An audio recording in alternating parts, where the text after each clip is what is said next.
Hello friends नमस्कार loser study को स्वागत करछि। ओपीएससी तरफ नोटिफिकेशन आमर आसी प्रोविजनल क्वालिफाइड डॉक्यूमेंट्स वेरिफिकेशन आउ इंटरव्यू पाई आउ एटा को पोस्ट थिला देखिदो।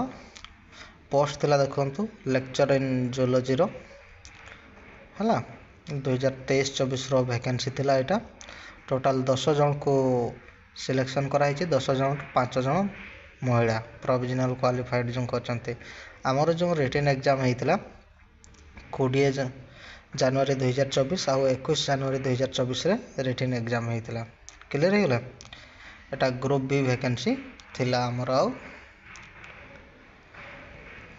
हला आउ आमर रिटन एग्जाम सरला पर एबे डॉक्यूमेंट्स वेरिफिकेशन आउ इंटरव्यू पाई डाकचंती जेटा कि पर्सनालिटी टेस्ट आमर 27/12/2024 रे डॉक्यूमेंट्स वेरिफिकेशन आउ इंटरव्यू होबो कोठी office of the commissioner office जो अच्छी डॉक्टर पीके प्रजापति रोड कटक रे होबो।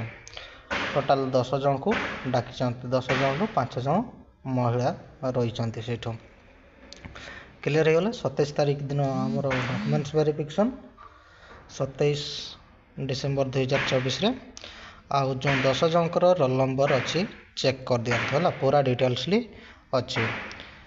आउ जो भाई भाई मैंने भी जानना टे जन दिंतु मो तले लिंक दे दूचे लिंक रु जाकर डायरेक्टली साइट को आसीपर। आउ वीडियो जब भल लगुए लाइक शेयर कर दिंतु आउ एपर्यंत जब मो चैनल को सब्सक्राइब करना सब्सक्राइब कर दिंतु। जॉब रिलेटेड जो भी नोटिफिकेशन आसो मो चैनल माध्यम आपन को जनइबी। तले भी लिंक दे दूचे लिंक रु भी जाकर डायरेक्टली साइट को आसीपर है। धन्यवाद।